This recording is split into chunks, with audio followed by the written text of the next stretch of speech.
And class is in session. You're listening to Shit Shooting 101. I'm your host, Joshua Lee. Joining us today, author of The Gifts of Mother Earth, Dragons, Guardians of Creative Powers, Birth of a New Consciousness, Crystal Skulls Interacting with a Phenomenon, and Crystal Skulls Expand Your Consciousness. He's picking up good vibrations, raising frequencies, amplifying rhythms of consciousness, tapping into energies of earth, mind, and spirit. Here to enhance our crystalline powers and reconnect humanity to the current of cosmos, it's Jaap Van Etten. Jaap, welcome to the show. Thank you, and thank you for inviting me. Yeah, this is going to be a very cool discussion. I'm looking forward to it greatly. I don't want to bury the lead, so I just want to get right to the crystal skulls, if you don't mind. That's okay. When and why, in your opinion, do you believe the 13 crystal skulls were created? Yeah, that is the big question, actually, and has led to endless stories and discussions and sharings. And, you know, there is the belief that there are certain ancient skulls that were part of the original 13. Well, initially, when I started with the whole thing, I really believed that it was possible to find what was called the original skulls. And that was a search that not only I did, but many other people were looking for. And there are definitely skulls that we call ancient, meaning that have not been recently carved, have been carved sometimes thousands of years ago, and maybe even longer, because you can't date material. And those skulls definitely have more energy due to more extensive use over time. So they have certain advantages above what we call the new skulls, the newly carved skulls, which right now are in the millions. There are millions of skulls carved over time. So to be really direct, I personally don't think that there are 13 original skulls. What I think and believe is that there are, you can say 13, I believe 12 information systems. You know, as you may know, information exists in different fields. And somewhere those fields are accessible. We call that vortexes, we call it portals, you can call it many different things. And as soon as you connect with the field, you actually activate a flow of energy. Now, there are people over time that were able to connect with those energy fields and realize that in order to make it more practical, accessible, you would like to store it in some kind of device, like a computer, if you want, right? So that it is more easily accessible for other people. So the symbol for connecting with that field and storing information from that field became the crystal skull. And people knew that thousands and thousands of years ago, like the Mayans, for example, because they are the best known, but there are stories of crystal skulls having been used throughout the whole world, that these people were actually aware of the fact that you could tap into those information fields and using actually the crystal skull as a device to access and to amplify the information in such a way that it is more easy to access it. Now, the interesting thing of that is that there is a lot of beliefs about the ancient skulls that they contain some kind of a model of how we are supposed to be, you know, where we need to grow into, you know. And if you look at our world, we need something of a change because, well, I think everybody will agree that we are in a pretty messy state, right? So we need to have, let's say, new impulses. But that new doesn't mean necessarily that it hasn't been existed in ancient times. No, it can be from ancient times and something that is brought in new in order to stimulate us to get out of our thinking that has brought us into this state that we can call a messy state. So crystal skulls, I think we are seeing this increase in interest is because somewhere, when you get to a crystal skulls and you open yourself, you know that they are like access points, little keys to those information fields that can help us to change. And if there is one thing that people nowadays want is change. Nobody knows exactly what kind of change we need, and we have endless discussions, about what kind of change you need.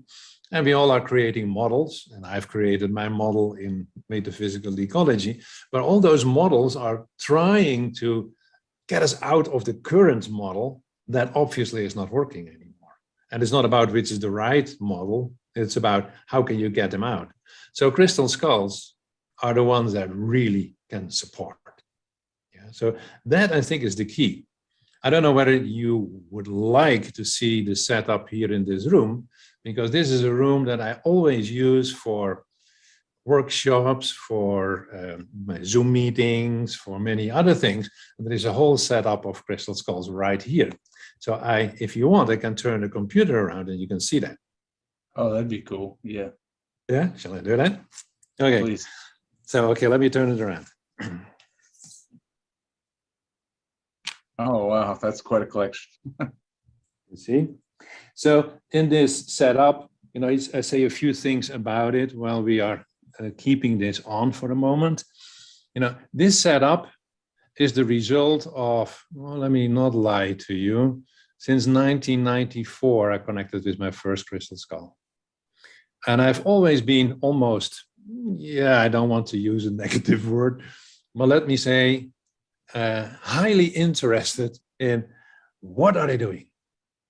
What is that information? How can I access it?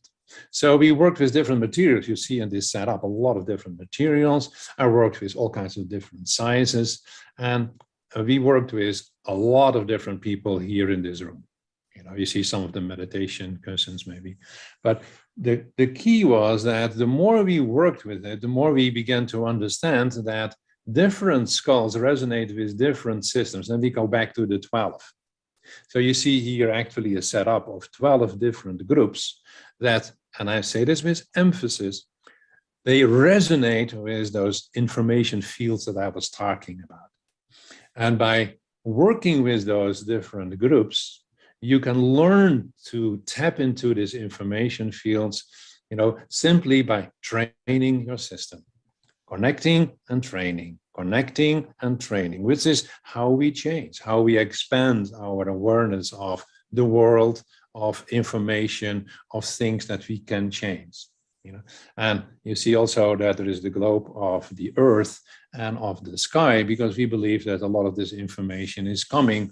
Now, it comes into the earth, but a lot is also coming from the different star systems through portals, which is nowadays quite an interesting subject, I would say. But at least it gives you a little bit of an impression. Yeah. I'm sorry to interrupt. Would you say that through meditative processes, by tapping into the information field, that you could encode these skulls, these crystal skulls? Absolutely, yes. If you have a new crystal skull, through meditations, through connection, and the more you begin to understand, the easier that actually becomes.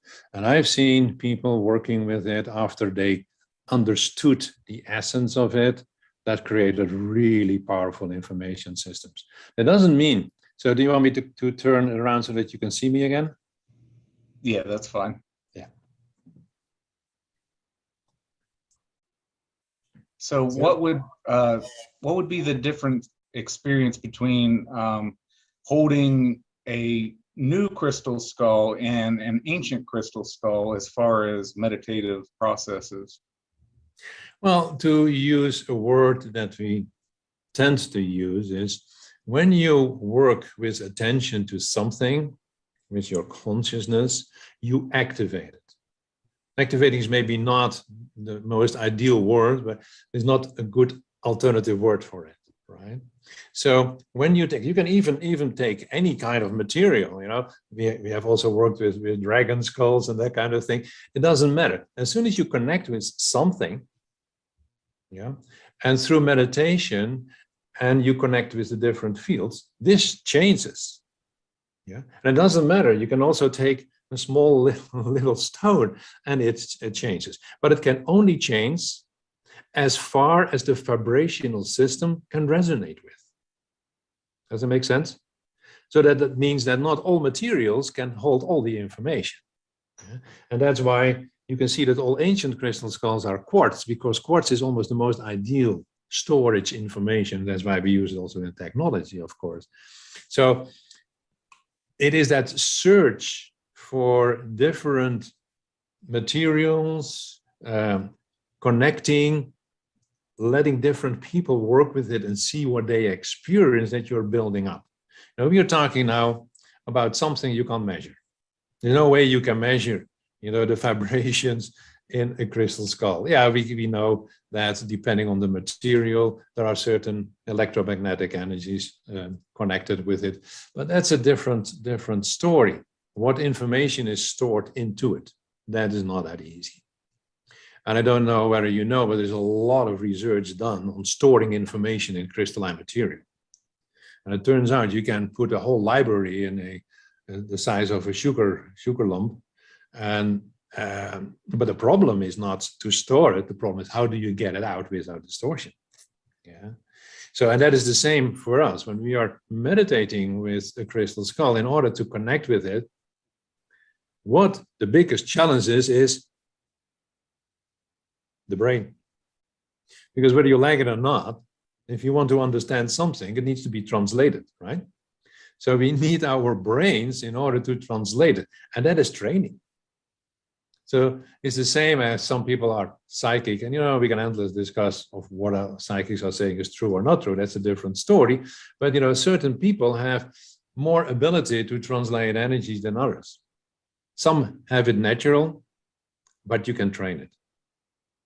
And for me, it is important to help people to train into it, because when I was working as a scientist, because my background is science, and most people don't believe that anymore about me, but I'm a biologist in background.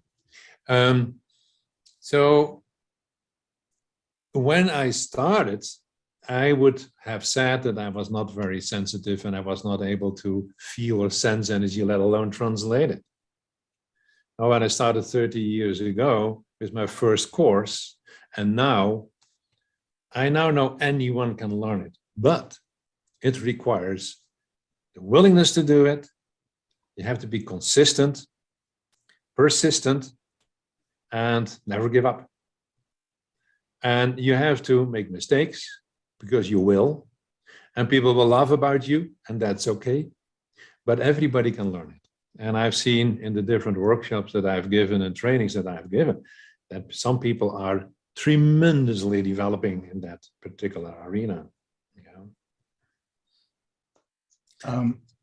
When you talk about quartz, how that can be used to store information and encode it, and this, it makes me think of the ancient astronaut theorists, how they like to claim the crystal skulls as evidence for extraterrestrial intervention in humanity. Do you see this as a possibility, or do you see it as maybe it's a lost technology of the ancients, or perhaps they just had a greater connection to the earth? Well, maybe a little bit of all. Okay. From the way that I look, I'm not so much in the astronaut direction, because those that came were mostly highly technological developed, and not necessarily all highly spiritual developed. Now, one of the things that we begin to understand, and even NASA is now beginning to understand it, is that there is an interconnection between planets, star systems, and we come to that famous understanding that everything is interconnected. And so we can totally accept that we are talking about everything is one huge dynamic system that is interacting with each other in ways that we slightly begin to understand, but it is way beyond our current tendency to think. We even have difficulty to understand that even within our planet, everything is interconnected. Yeah? Let alone that we expand that into the solar system, and then in the galaxy and the universe. Well, that is for a lot of people a bridge too far. But we begin to understand also through what NASA is discovering that there are systems through which information flows, which means everything is connected. So, do you really believe that if everything is connected, that through portals information is not reaching this earth? Of course it is. And we go back to the same story about crystal skulls. Our problem is not that there is not all information that we need available. Our problem is that we have forgotten, A, how to connect with it, and B, how to translate it. That is our problem. Our problem is not information. It's all there. Our problem is that we need to train again to make sure that we can translate it. And So then how can we translate it? Sorry? How can we translate it? Well, because basically, when you speak a word, how is your brain translating that into an image, an understanding? Neuronal firing that I don't know. No, you got it there. Yes. The problem, again, is we are learning from the moment that we are born a reference system based on which we say this is our reality, right? Now, you have this school situation behind you, right?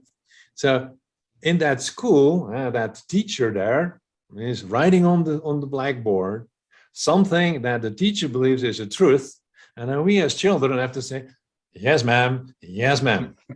Yeah, and we are in that way programming our system, and we call that having a reference system for reality.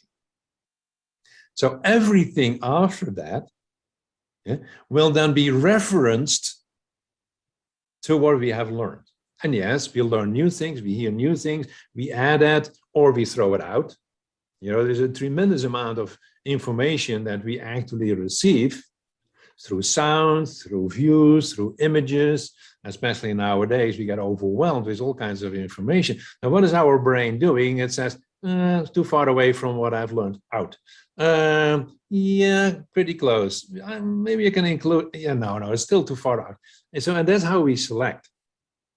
So that's why it's so difficult for people to change their way of thinking. Now, on top of that, our mind and brain are connected, and our mind is mostly unconscious or subconscious. Yeah, we have a lot of systems that have in place, so that's why we can drive a car and talk to somebody at the same time, right? Because it's completely automatic. So there are neural pathways in our brain that makes that easy. You don't think about brushing your tooth, whether you need to go up and down or not. You just brush, and meanwhile you start thinking about whatever. So we have ingrained a lot in our brain. That is beautiful. But it means that most of the energy and the way the brain functions is in that kind of, that's what is familiar. And the brain doesn't want to work with too much that is not familiar. Because not familiar means you have to go to the 5 or 10% of the other part of your brain that is willing to process it.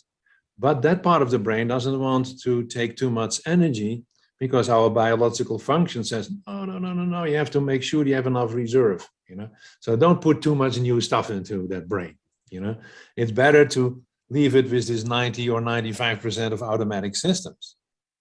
That is where our problem is. So the number of neural path connections that we can make is in the trillions. So we can process, we are supercomputers. And nonetheless, our biological functioning is allowing only the use of, a certain amount, and the rest is supposed to be used by training.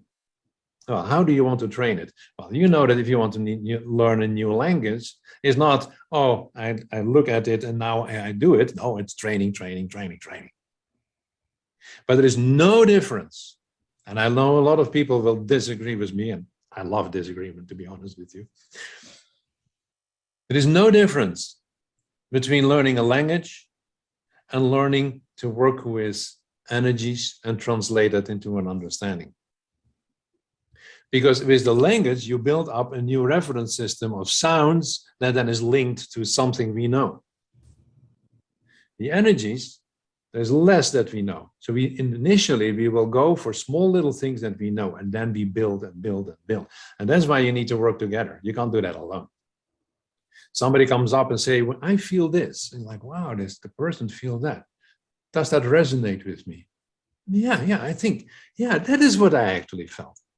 So you add a little bit to your system of reference, and that's how you grow and build up.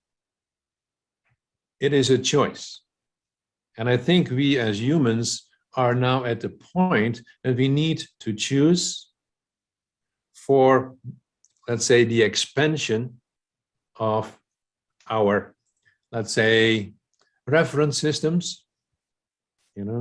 There's a term in Dutch that was saying the thinking frame. We have those thinking frames in which we want to think. Well, you have to expand those frames. And that's where we are standing for, to my opinion. And then things that everybody's throwing out as nonsense, at least has a chance to be included. We say that is a scientific proof for the fact that we understand words. Science is still trying to understand how that works in our brain. There's no proof for that. And nonetheless, we use it every day. Or you would not understand me, right? So that is my fascination. My fascination is, how can I stimulate? I don't know the answers. I don't know how to translate all those energies, because I've learned there are so unbelievable many energies. I don't know how to translate them.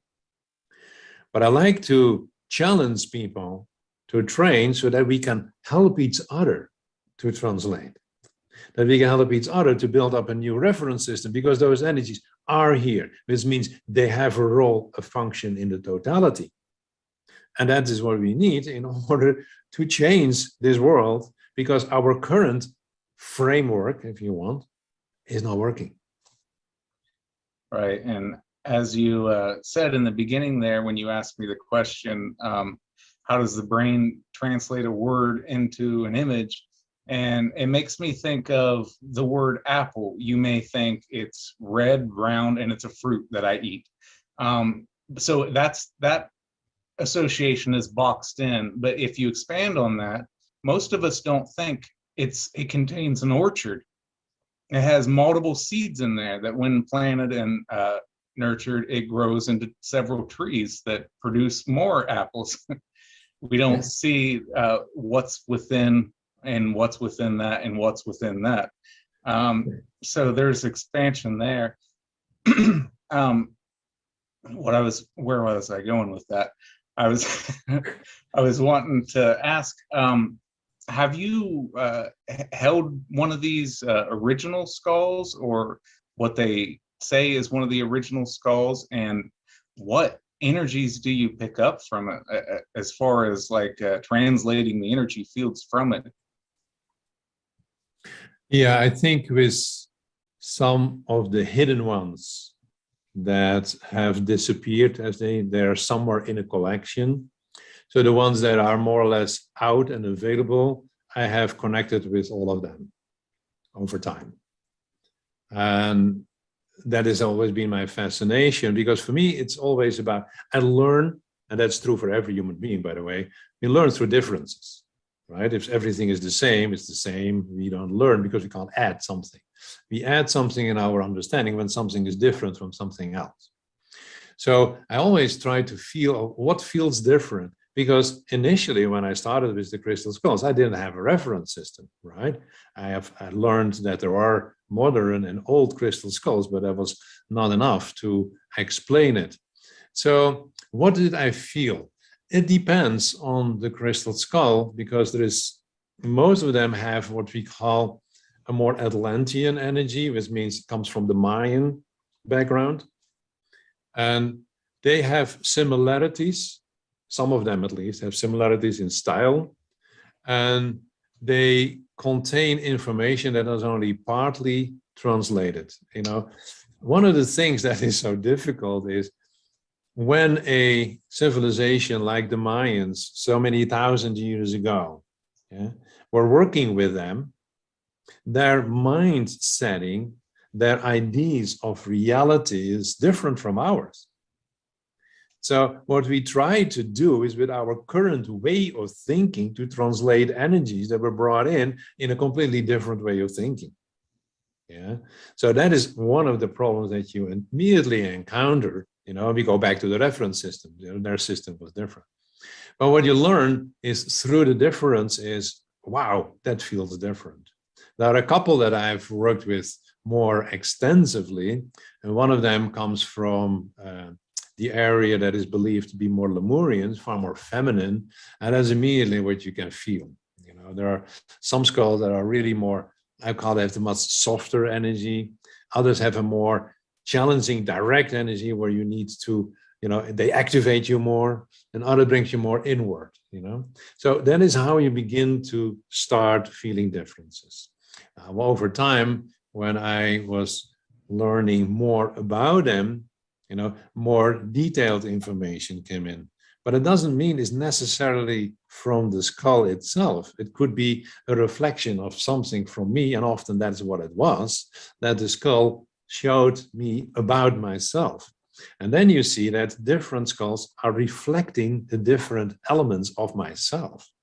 So that's why I love working with crystal skulls, because it really has taught me a lot about me. And some of it also helped me to understand, whoa, so you get images, and what are those images? Is that really what the skull has seen, or is it my association when I pick up something? So there is a lot that I simply don't know. But what I do know is that it has taught me a lot, has made me more sensitive, has learned me to get that feeling of energies, and I begin to translate now more and more energy. So sometimes I can tell, what kind of people I've worked with it. I've had a small skull that was a gift that was found in a dig in Mexico quite a while ago. A small skull, but it was funny when I was sitting with it, I could feel that the people originally worked with them were women, and that they were working with mostly with healing. There was a lot of association with herbs with it. Yeah, so you could feel. I didn't know what herbs. That I have not that detailed knowledge, but so that are the images that begin to come up. So when another person who doesn't know that gets similar images, that is how you build up, a deeper understanding of, wow, that what I felt and sensed and saw is also seen by somebody else. So now I can, expand my reference system, let me put it that way.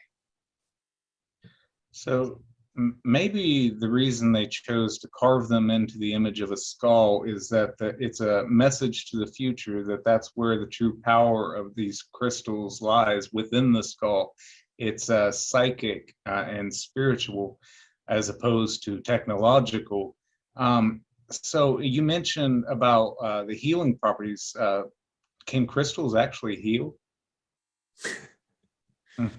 It's always a beautiful question. Okay, in the first place, when you talk about heal, what do you mean with healing? Well, for me, healing means becoming whole. Yeah. So can they heal? Well, nothing in and of itself is healing you. Yeah, it's a choice that you need to make. You can ask, can a crystal skull provide energies that can help you to heal yourself? Then I will immediately say yes. But if you say, if I have this skull and the skull will heal my whatever, then it's like, most likely not, unless you really believe that that skull can do that for you. And then you see that your belief structure is more important than anything else. But because they are amplifiers, amongst many things, when you have a certain belief, they amplify that belief, which makes it more likely that something can happen, because the vibration of crystalline energies can help align your system, making it more whole, and as such healing. Yeah.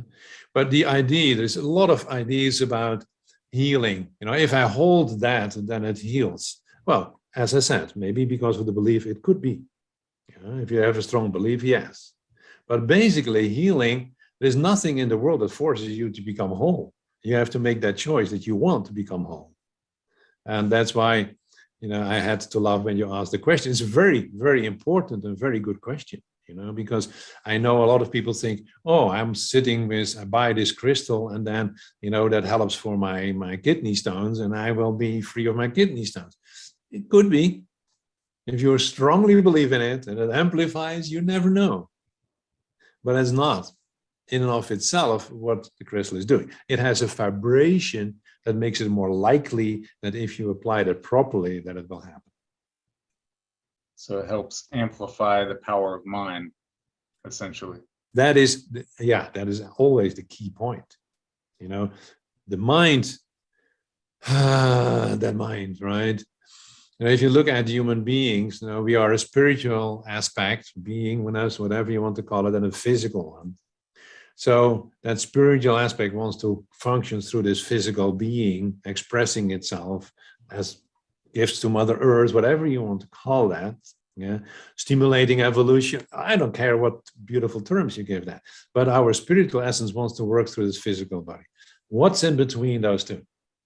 The mind. That tricky mind. And, we talked about reference systems and that kind of things. The mind is the one that blocks. If the mind would not be in the way, that every energy that we need in order to optimally function is on this planet, because we are composed of atoms that comes from Mother Earth. Yeah? So we are actually in resonance with Mother Earth, but we are so disconnected that we are no longer resonate, and that's why we have all these problems that we have. So if we go back into resonance, that is the mind that is disconnecting us from a lot of beautiful energies, a lot of potential possibilities, and we got stuck into our belief structures. Yeah. And if you talk, well, I had some difficulty with the title of your show initially, because you can interpret it in many different ways. But if you say what is the true shit of this world, it's the mind. We need to shoot on the belief structures of the mind in order to make the changes that we need to make. And I've listened to some of the people talking. Well, when you listen, it's all mind constructs. And that's also what I offer, because that is how we function. We offer mind construct. Now, other people need to learn to feel where they resonate with, and then take out of that what people offer, what is helping them to become more into balance, more in harmony, more themselves, and not blindly taking over what other people are saying, because that is what have created all the shit in this world. Right. And I don't like to beat around the bush with the title. I want people to know up front that we're just trying to puncture holes in the illusion and the lies and deceit. Get right down to the brass tacks of truth. Yes. So speaking on those terms, there's a lot of mystical, magical, sci-fi things that people attach to crystals. Like for one of the one of the things they quite often depict it as a power source for the lost city of Atlantis. Can crystals be used as any type of power source? Oh yeah.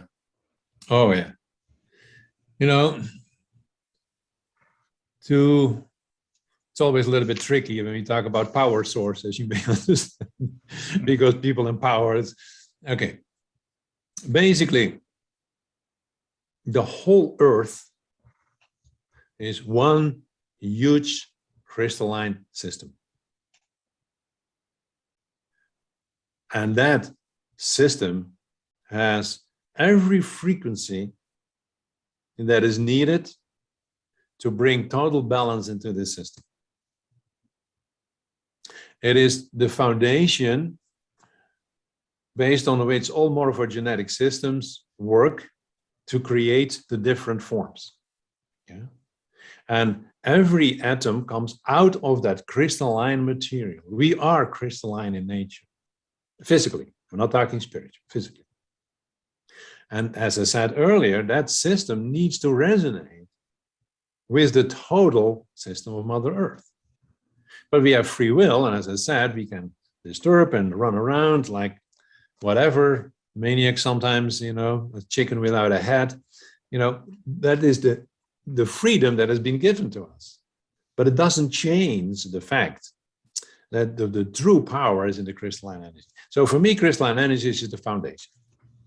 And that's why, I give all these trainings and courses on crystalline energies to help people to work with it, because every frequency of Mother Earth is able to balance everything that's out of balance. That is the unbelievable power of crystalline energies. A power that is not the power that you used. You can also use it technologically, like the Atlanteans did and then blew up part of the earth.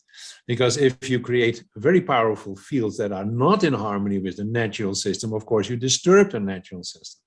Yeah. And that means also that we can use crystalline energies in order to bring harmony into the system. And that is what you can say my passion is. And I have seen that all the different grid systems for the existence of every species on this planet is anchored on the crystalline system of Mother Earth. So do you want to have a clearer indication how important it is? Yeah. So we have all tried to use the energies of this crystalline system, Mother Earth. Nikola Tesla with his, all his technology also used actually literally the energy of the earth. Yeah.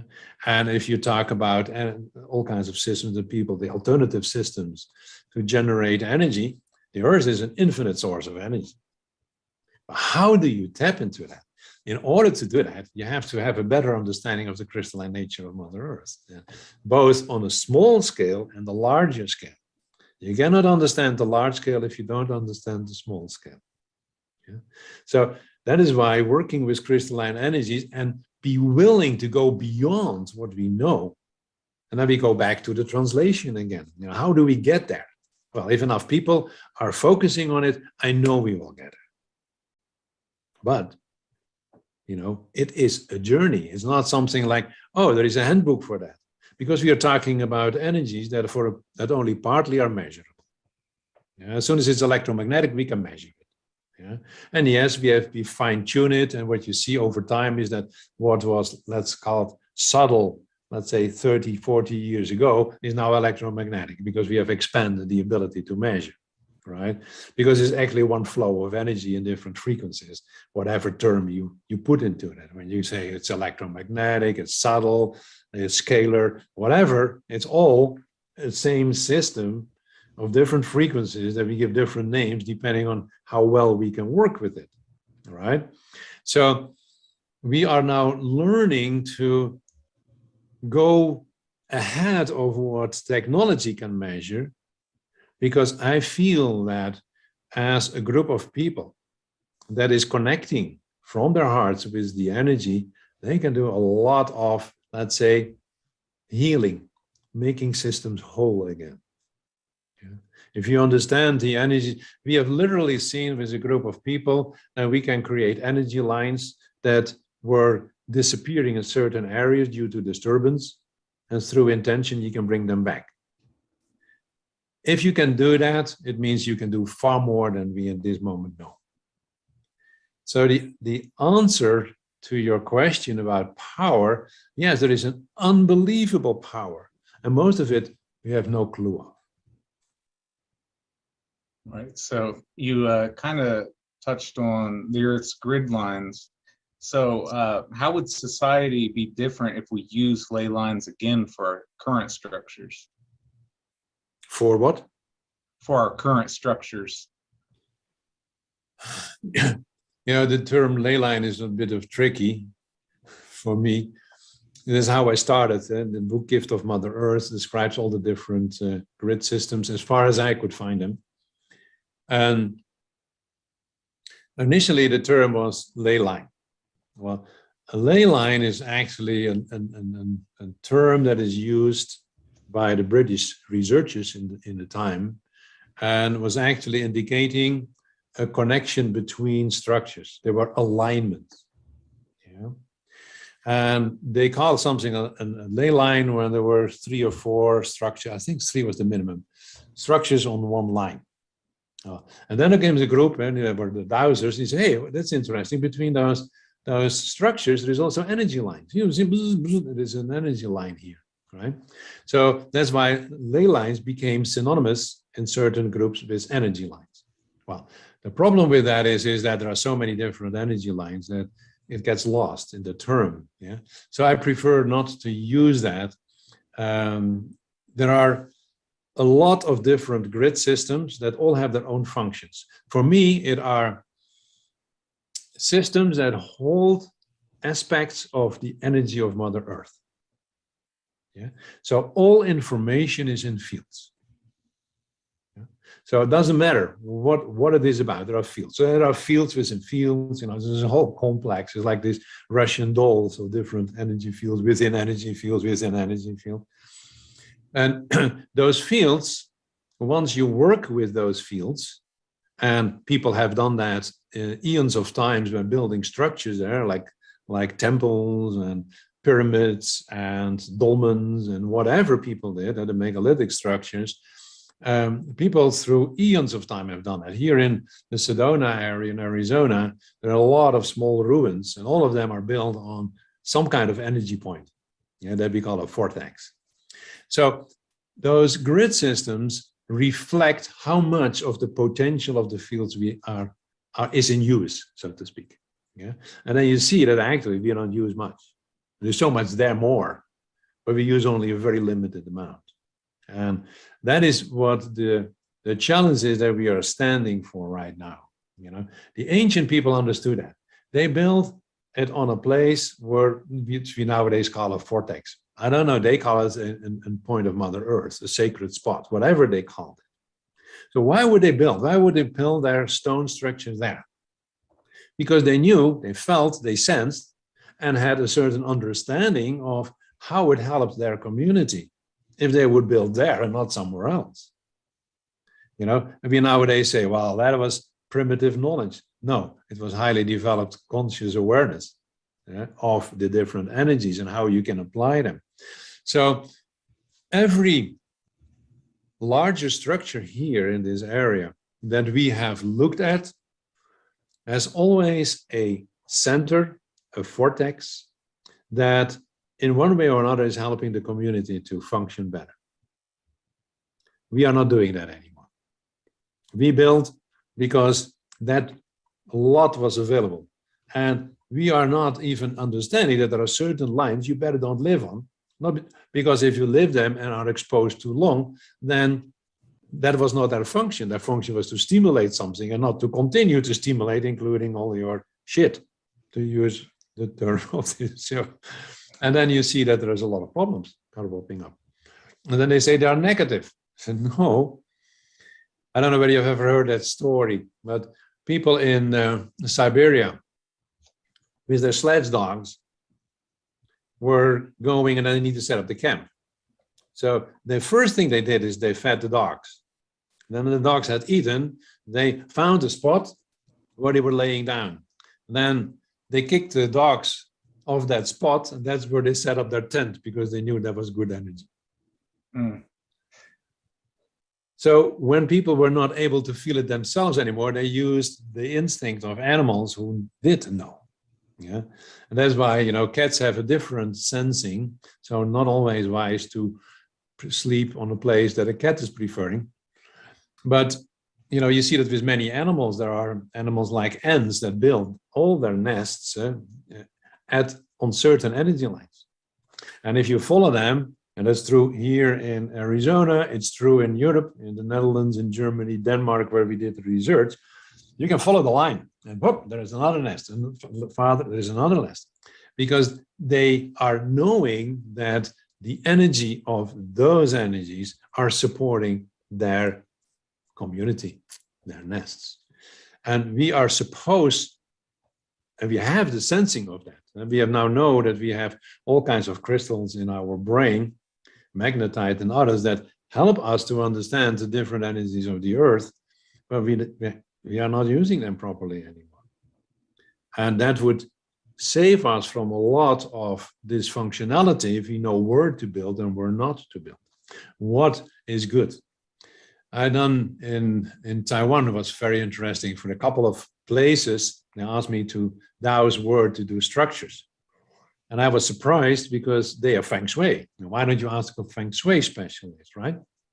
Well, when I gave them my report and said where to build, they told me that I was correct. And I said, why? How do you know that I'm correct? I said, oh, well, the Feng Shui specialist came to the same conclusion.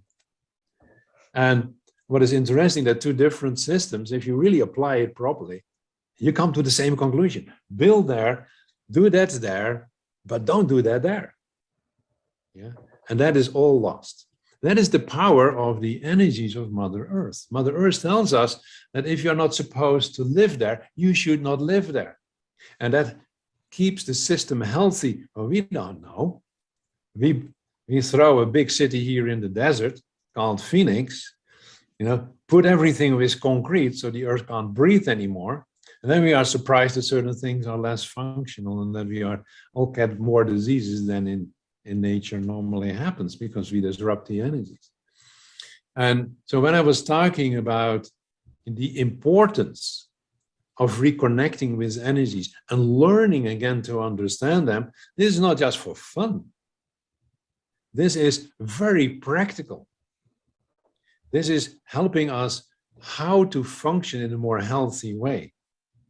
This is helping us to understand how the earth, and I talk about the physical earth, so the crystalline energies, whatever form, rock, stone, sand, clay, doesn't matter. All of that is crystalline in nature. How that interacts with all living elements, so whether you talk about viruses or you talk about bacteria or you talk about fungi that are living in the earth, all of that is needed for the harmony. And we all have forgotten that. And where brought us that to? That our food is not providing us with what we need because we have disturbed the system. So it's not only, and as an ecologist, I am fascinated with the interaction between things. But you have to include what we call subtle energies or energies in the total concept of understanding how to function more optimally. And we need to change a lot. Yeah. And it's not because I point fingers, because this is a collective thing. We have collectively, you can say we are all responsible for where we are at now. So it's not about pointing fingers. It's also not about fighting who is right.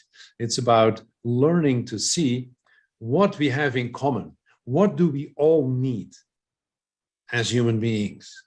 What do we all need as living beings on this planet? And then there's a very simple answer to that. That is an harmonious system. A system that is based on Mother Earth, her energies, and all the fields connected with it that gives us the answer to every question we may have. But we have to learn again to listen to that. And then we go back to the crystal skulls. The ancient people have stored some of that information. Some people may sooner or later can pick that information up. Some people go to a grid and pick up the information. Some people sit and connect with the fields and pick up information. But we need to learn to pick up that information again and translate it into something we can work with. Then we grow. Then we will expand. Right. You look at these pigeons that people drop off hundreds of miles away from the coop and they find their way back. They don't use GPS. You hear these news stories of a dog that was accidentally left behind hundreds of miles away and he finds his way back home. He wasn't checking road signs. It was something connected to the energy system of the earth that, the magnetic whatever that draws them back. And to be in tune with that, you look at the ancients and wonder how they knew where these energized grid systems were and how to utilize them. It's because they didn't have the conditionings that we have that blocks our mind from tapping into these energy sources and recognizing where they were. And not only would they put it in their structures in the right place, but they would use sacred geometry in it, and they would use, make sure that it connects to aligns to whatever star system that they wanted to use that power from it as well. So, the axis mundi or whatever that word is, connecting the cosmos to the earth and energizing it in that way as well. So this question here comes from that.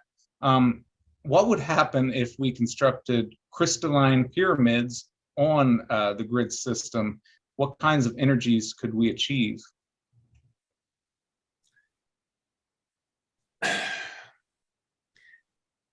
The structure of a pyramid, by definition, what's the right way to put it? Because there are so many ways I can phrase this. Let's say pyramids are, in its structure, having a certain function and giving directions to energies. To say it differently, they are literally tapping into what I call information fields, literally. And there are all kinds of description of people who can see that there are these columns of light going in, and there are even pictures. Some of them are fake, but there is something around it. You can also measure, there are a lot of books written about it, that obviously a pyramid in and of itself has a role of a function. But I personally believe that although there are energies and energy connections, there is one system that needs to set things into motion. Energies are everywhere. There is an infinite potential. What determines that out of that potential, we see the world as we see. We function in the world as we function. That is, we go back to the mind, consciousness, awareness.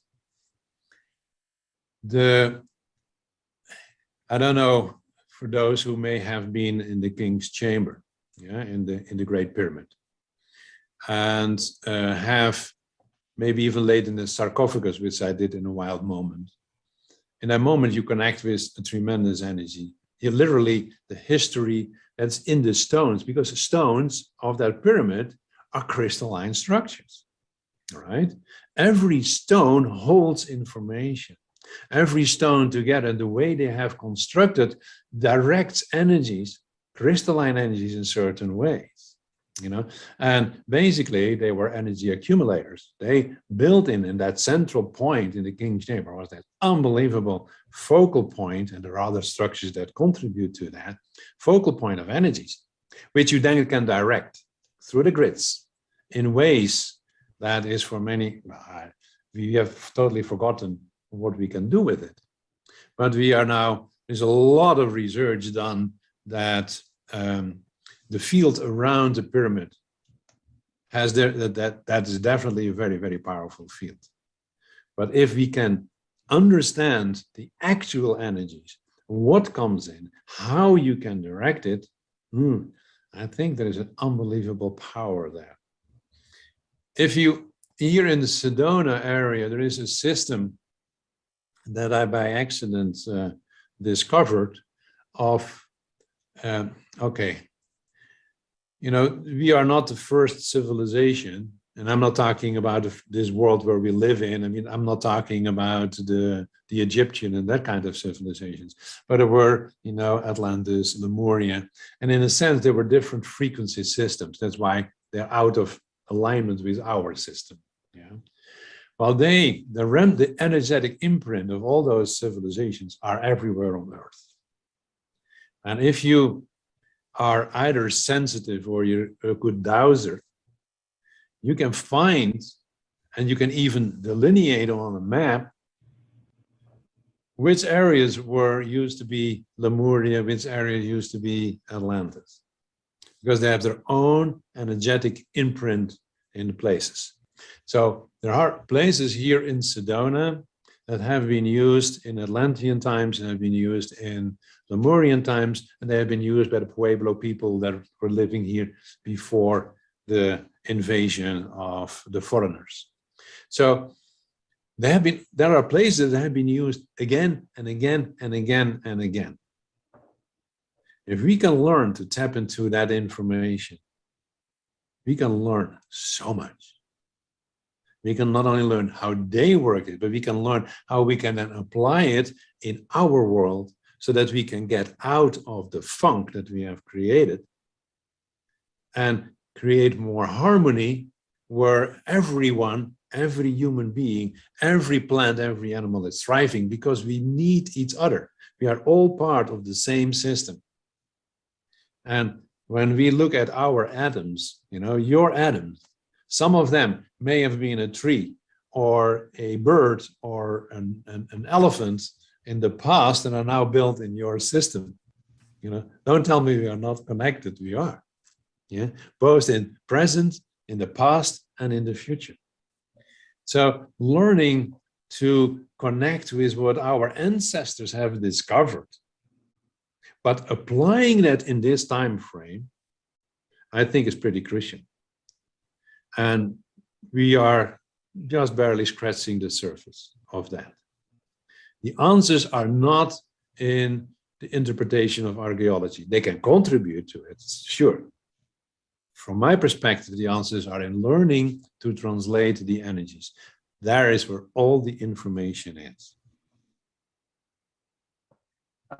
I know your time is very important, so this will be my last question, because I have to ask it. It's super weird, and most people don't even want to think about it, and that's why I have to ask it. So can humans shapeshift, and if so, how? I love that question. Answer is yes. Now you want to know how? Yes, please. It's not that I can do it, but I know how you can learn how to do that. Okay, I'm going from a scientific perspective first. Yeah. So what determines our form? DNA, right? But DNA is not the real determining factor. DNA is an antennae for an information field. What is called by Rupert Sheldrake a morphic system and morphogenetic system, morphogenetic field, doesn't matter exactly what the term is, but there is a field of information that makes that humans all have the basic systems that makes us human. And that the DNA of let's say a jaguar, because we talk about shape shifting, the jaguar priests were doing that into jaguars, they have their information field. Now, the interesting thing is that DNA of definitely of humans and mammals and even birds are not all that different. They're pretty similar. And based on that is partly sensing, partly science. I think that actually the human DNA system contains most of the information of all previous forms in the evolution, in its system. In other words, if you can direct your antennae into a different field, you can attune to the jaguar morphogenetic system, and instantly your system is aligned with that and creates the jaguar form. Because it's all in our system. And that's how you can shapeshift. Have you ever seen anybody shapeshift? No. That is what I'm saying. That's why I was laughing about. I can give you the explanation, but I don't know how to do it. The only thing that I know, I will tell you how I came to it. Yeah, so that will also part of the answer. When I was with a group in South America and Lake Titicaca, I met a guy who was, I later learned, a member of a spiritual group of the Andes. Yeah. So as you know, in the Andes, that's where there were the Jaguar people and the shapeshifters were living in that area. And for whatever reason, we had an interesting connection because he was surprised that I understood certain things that, according to him, nobody else had picked up about some of the projects they did. And I sometimes, when he told the story, I said to him, no, that's not what really happened. You know, you're trying to sell us a story. That's what you guys did. And he was looking at me, how did he know that? Because I could feel the place, you know, that's training. So you can feel certain things. So I can feel when somebody is saying something that's like, that's not in line with what I feel here. And then I like to joke and play with it. So then I confront them and see how their reaction is. And that's where I learn from, right? Anyway, in this whole situation, we bonded. And even though I don't speak Spanish, so it was through an interpreter with all the frustration of that, you know, nonetheless, we felt a deep bond. So when we had to say goodbye, he gave me a small little jaguar statue. I had no idea why he gave that to me. It was a clay little thing. And okay, you know, it touched me. It was nice. It was sweet of him to do that. But when I was sitting with it, I was like, this is not just a piece of clay in a certain shape. There's something done with it. There is some energy with it. So I've been playing with it. I've been meditating, and I've been meditating because people think that I pick it up quickly, or I can meditate on something like that for months and get nothing. But then one day I know, and I keep doing it. My system gets more familiar and familiar. I pick up and suddenly it's like as if you go over a threshold. Yeah. Then certain moment I was meditating with it, boom, I got this image of the jaguar. And I saw this person, and then they shifted. There was a jaguar, was the person, the jaguar. And I was like, what is he trying to tell me? What is the message of this? So I went back into, you know, my understanding of the field. So like, these people actually knew how to shift. They know how to do that. And actually, for whatever reason, he was challenging me because I could feel that these people, at least some of them, still had that knowledge. And that's why it was almost whatever they did in that little statue. I still, once in a while, I meditated, not because I want to shift into a jaguar, but I want to know, you know, what it takes to have that feeling of attunement to that field, you know. So what I did was I went out, and as I said, there is an information field and more of a genetic field of a jaguar, which means there's also a grid of the jaguar. So you can go and look for the grid of the jaguar, and then you sit on where lines are crossing is a vortex, and the vortex is the connection between what has been realized and the potential. So you sit there, and then you connect and feel what happens. And when I was doing that, I could feel the energy of what I felt in that little thing. And then I got scared. It was like, what the heck if I do a little bit more? And I suddenly connect too much. How the heck do I get back? How do I become Jaap again? You know? So I stopped doing it. Mm-hmm. But that's the way. That's the way. All right. I am now going to try to shapeshift into a turtle. No, I'm being a dork. Well. Did you feel the feel? I about crawled it back into my shell after I realized it wasn't working. So any plugs, products, promotions? How can my listeners find you? Well, I have a website, of course. And through the website, you know, they can connect with me if they want. They can see what kind of courses that I offer. You know, one of the things, the Cristal movement is at my heart.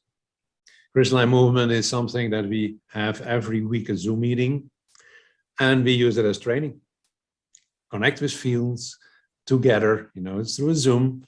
I use this field, you know, because it doesn't matter. Subtle energy is everywhere. So we co-create this field, and people grow tremendously, you know. So you can become a member for a very small price, and it's all on my website. So what is my website?